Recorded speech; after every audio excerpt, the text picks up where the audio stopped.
Good morning everyone, my name is Lalit Soni and I welcome you all in this new video of Drishti IAS. Today we will be discussing Indian Express as usual. So there was a break and a Diwali break you can say, and now we will start again with this newspaper analysis. So let's see, in today's newspaper we will be looking at three important articles, that is two-state solution, and it is about your Israel and Palestine issue, and then case JV sickle cell anemia. So there is new treatment for this particular disease, sickle cell anemia. Okay, so we will discuss about that, what is the disease and what are the treatment which are available right now, and what this particular new treatment will what kind of potential it will have. Okay, after that Israel list Lashkar as terror outfit. Okay, so we'll see what is the impact of designating a particular organization as a terror outfit. Okay, and Israel has listed Lashkar-e-Taiba as a terror organization.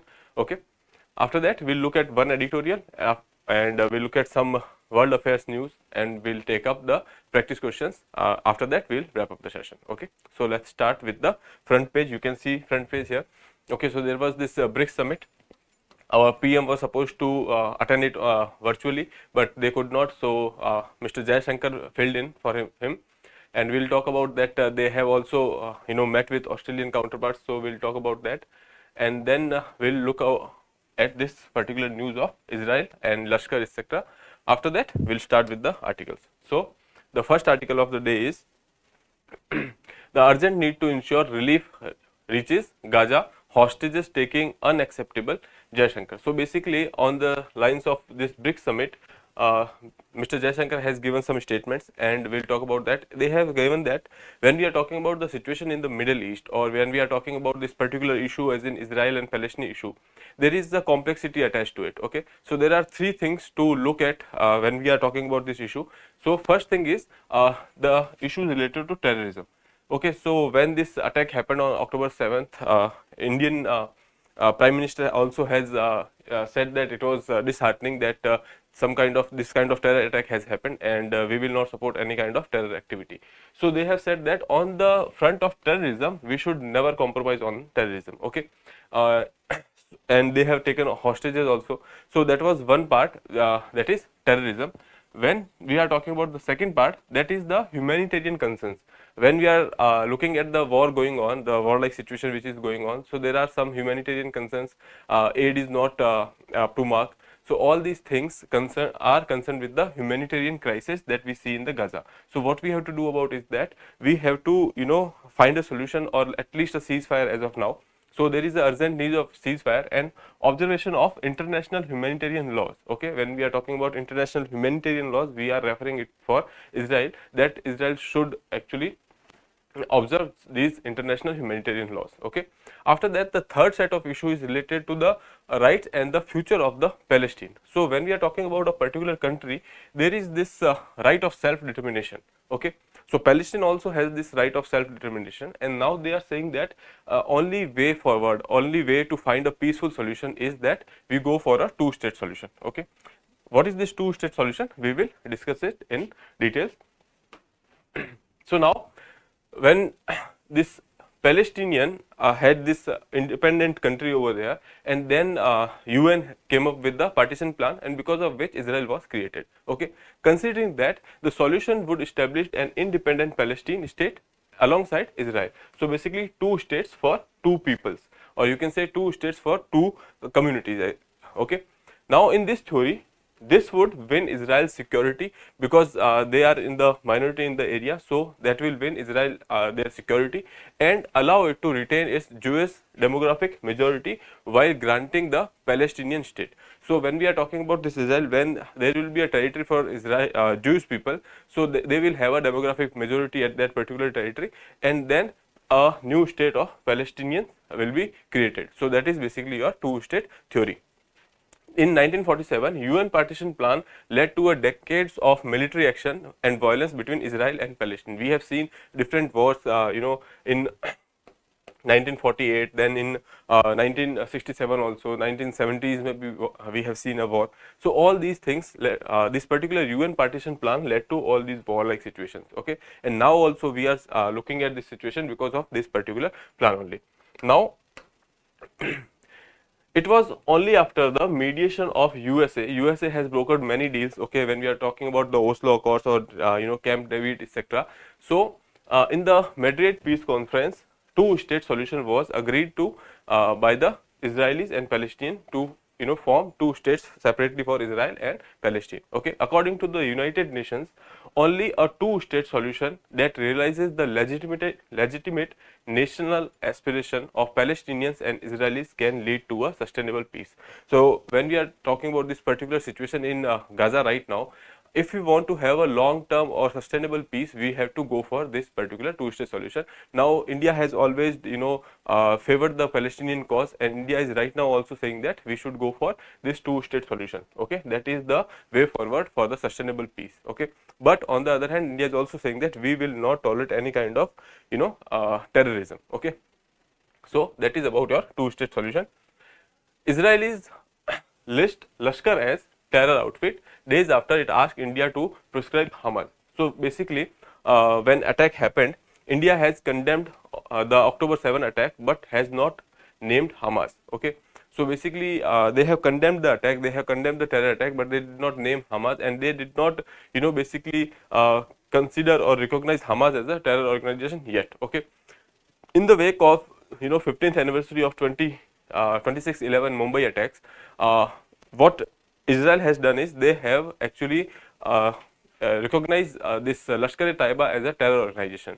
The Lashkar-e-Taiba was the organization which was behind the Mumbai attacks. Okay, so saying that it is 15th anniversary, and to commemorate that, we have recognized Lashkar-e-Taiba as a terror organization, and they are expecting the same from India when we are talking about Hamas. Okay, so that is one thing.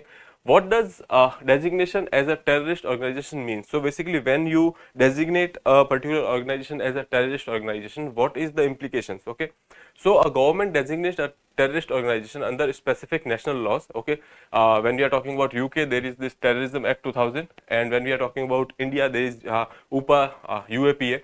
Okay, Unlawful Activity Prevention Act 1967. Okay, in under this act, there are nearly 44 organizations which has been recognized as terror organization. When we recognize a terror organization as a terror organization, so basically we actually freeze their assets, we try to restrict the funds etc. for that particular organization, their property etc. has been sealed. So that is why they are saying that even for Hamas, they want this status that they are a terror organization. Okay, internationally, when we talk about US, UK, European Union, Canada, Australia, Japan, along with Israel, these are the countries which has designated Hamas as a terror organization. India has not yet. Okay, so that is about this Lashkar-e-Taiba, which has been recognized as a terror organization by Israel. Okay. Then there is this news about Victoria Gray's story of recovery, hope for Indian sickle cell anemia patients. So basically, India has the second highest burden when we are talking about sickle cell anemia. So this is the type of anemia, we will discuss about it. When we are talking about the burden of this particular disease, India has second position after African countries.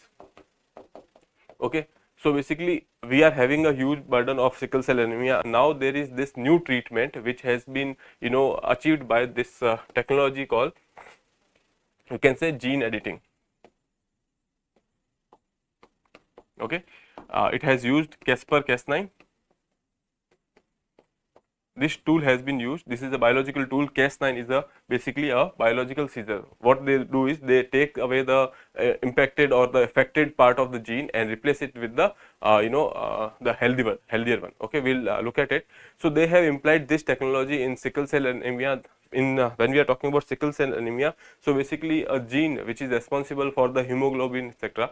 that has been affected. Okay, and when using this particular tool or biological tool, what we can do is we can replace that particular gene with the healthier gene. Okay, earlier, before that, there was only one you can say treatment that was available, that is the basically transfusion. Okay, so we'll look at the sickle cell anemia. What is that? Cas-Gavi, this particular thing has been, this therapy or you can say this treatment has been named as Cas-Gavi because it is used, the CRISPR-Cas9 is used in this, that is why Cas-Gavi.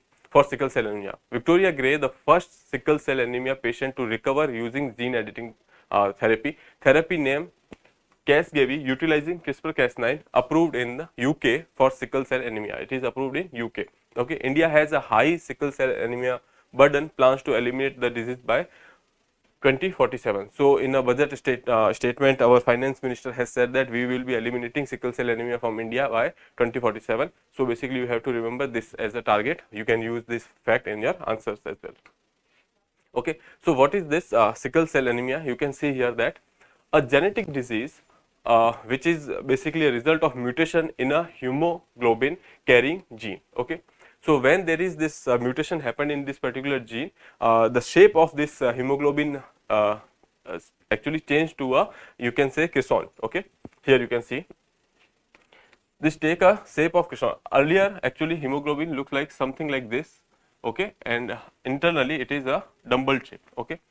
So, when there is this particular disease or the gene got infected, this take a shape of croissant. Okay. Because of which when they accumulate at the arteries, they actually restrict the flow of blood. Okay. And that is why there are some symptoms which comes up. Okay, we will see it, we will look at that. So, basically a genetic disorder, mutation in hemoglobin carrying gene causing red blood cells to assume a croissant shape, potentially obstructing the blood flow, leading to a severe pain, organ damages, strokes, etc.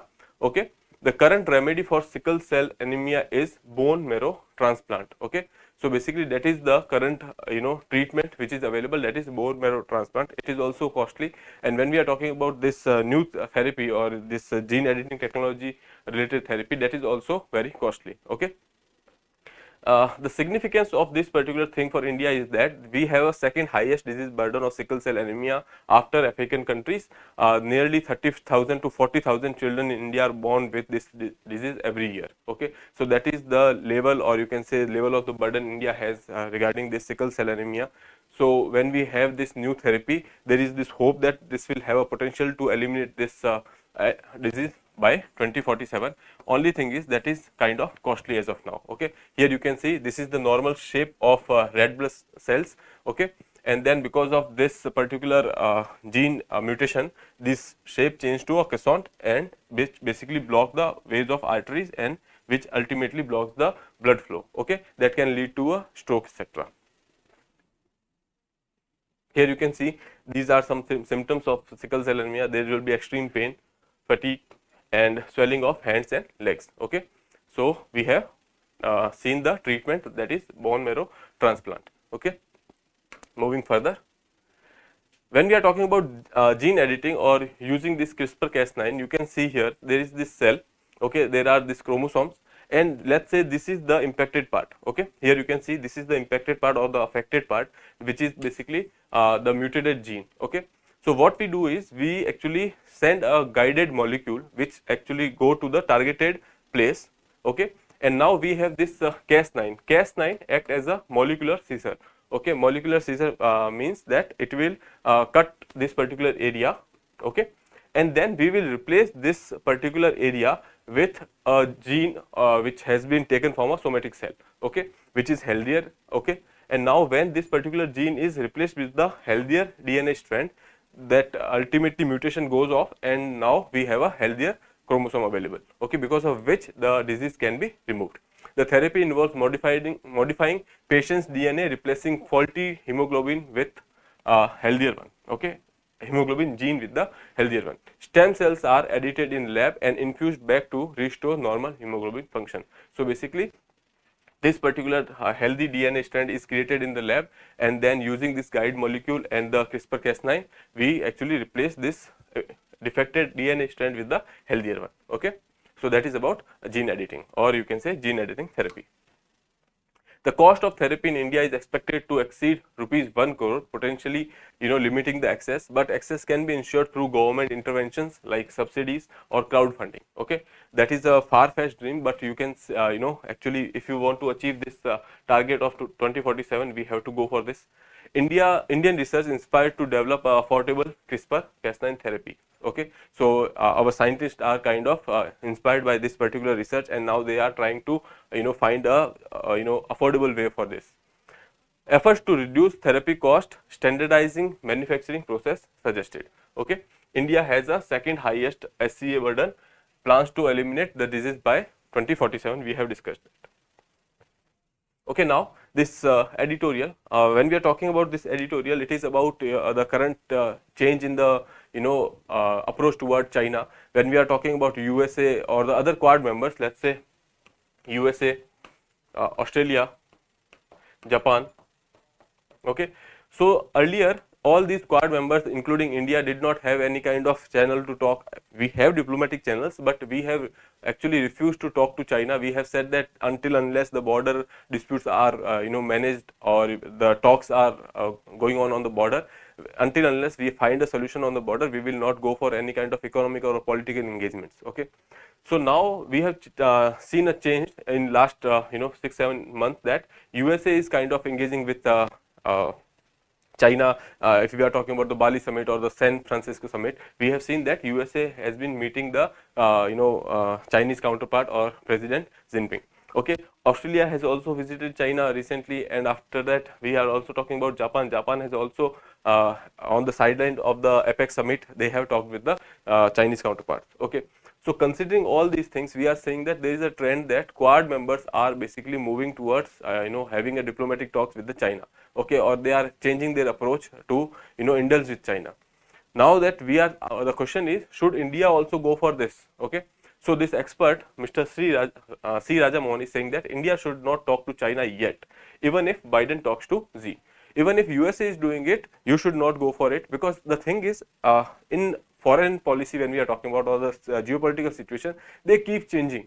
Okay, we cannot be dependent on a great power. Okay, if they are going for the engagement, we will go for the engagement. The thing is, when we are talking about USA, Australia, they do not have any kind of border, direct border with China. Okay, when we are talking about Japan, Japan has some maritime dispute with China, but the thing is, the extent of disputes we have with China is a way longer, or you can say that that will impact the relations as well as the position of India in the neighborhood. Okay, so that is why even if they are going for the talk, India should not go for talk.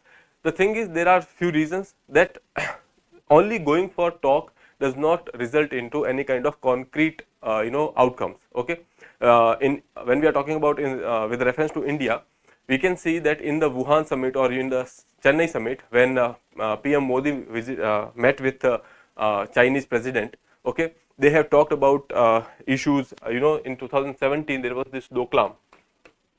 Okay, and then after that 2018 we had seen Wuhan. 2019 we have seen Mamallapuram, that is in Chennai. So when we are talking about these visited, we have high hopes. Lekin after that we have seen that there was this standoff in Ladakh as well. Okay, so ultimately this visited did not result in any kind of concrete outcomes. So when we are talking about these visited also, we cannot say that it will change the geopolitical dynamics between the countries like China and USA. Okay, so they are talking about it. They are trying to make sure that there is no further escalation. Okay, whatever the status quo is, that is to be maintained. Okay, so we can say that summits or just the meetings does not go for any kind of concrete outcomes. So looking at that, we should not change our strategy as of now. Okay, the geopolitical situations change, and now when we are talking about China, China's situation has also changed. China has spent a lot on the geopolitical things. Okay, the infrastructure, BRI, etc. Now the China's economy is downgrading. Okay, or you can say on the downfall. So now China is being little bit cautious about all the spendings. Okay, and that is why they are kind of inclined to engage with USA and Japan or Australia also. When we are talking about Quad is not only to counter China only, or there is you can say there is not only one there is no one agenda attached to Quad. There are other agendas. Okay, so saying that if these three countries of the Quad are going for the engagement, India should go for it. This is not a good strategy as of now. Okay, we have a leverage, that is we are not going for any kind of economic and political engagement with China, because our borders are disputed. So we can use that leverage because China want us to engage economically. Okay, China has a trade surplus with us, so they want us to engage with China economically or politically, okay, and China just want that we segregate the border issues with the economic and political issues. So right now we can use those economic and political engagement as a leverage to change China's strategy toward India, okay. So that is what is been given in this particular article. Ultimately author has said that yet there is no time to change our strategy or to engage with China, even if the USA, Australia and Japan are engaging with them, because this particular visit does not mean much until unless there is a concrete outcome, okay. So that is about this particular editorial. Moving further, we will talk about some world affairs. These news are not important. Israel linked cargo ship hijacked by the Houthis in Yemen port. That is not important for exam point of view. Only thing important is that who are Houthis, okay. So basically Houthis are a rebel group in Yemen, which is backed by Iranians, okay. So now when we are talking about the Yemen boundary or Yemen's location, it is in the Gulf of Aden and between Red Sea. Here you can see this area, it is under control of Houthis, you can say, or under impact of influence of Houthis, okay. So you can say the northern part is under control of Houthi rebels, okay, that is backed by Iran's in Yemen, okay. Other than that, when we are talking about the southern part of Yemen, that is under control of Al Qaeda, okay. There are operation of Al Qaeda in this particular area.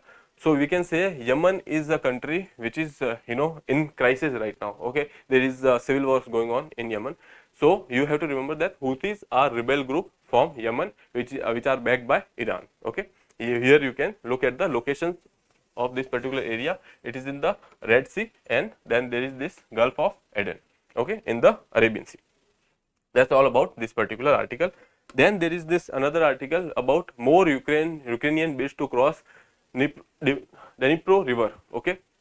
So basically because of the Ukraine-Russia war, there has been this issue of migration, etc. And now Russians are saying that more Ukrainians are trying to cross the river, okay. So we have to look at have an idea about the location of the river. It originates in Ukraine and flow in the Ukraine, and then it goes to the or discharge water in the Black Sea, okay.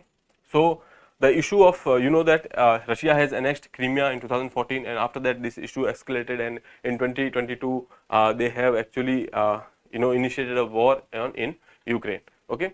More Ukrainian attempts to gain foothold on the eastern bank of the river Dnipro and on the islands of the mouth of the river in southern Ukraine.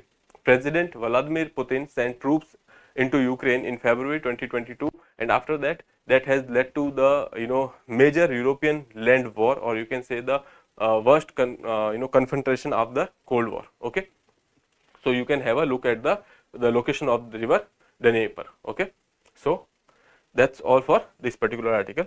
Let's move to the practice question which was given to you in the previous episode. So here you can say which of the following statement is accurate regarding the operation All Clear. We have talked about this operation. It has been taken in Bhutan, or you can say southern territory of Bhutan, by Bhutanese government, okay. So military operation conducted by India, so it is not correct because it was conducted by Bhutan. Operation launched by Bhutan to address the presence of insurgents in its territory, okay. So option B would be your right answer. Let's have a look at the question of today's live. Which innovative gene editing tool holds promise for a potential permanent cure for sickle cell anemia, as demonstrated in the recovery of the world's first patient, Victoria Gray, okay. So options are A, CRISPR-Cas9, B, RNA interference, C, polymerase chain reaction, D, gene knockout therapy. You have to attempt this question and answer in the comment box, okay.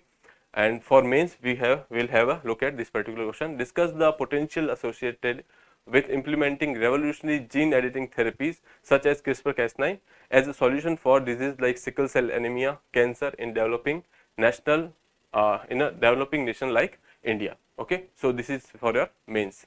So with that we will be wrapping up the session. We will see you in the next session. Till then, have a good day. Thank you.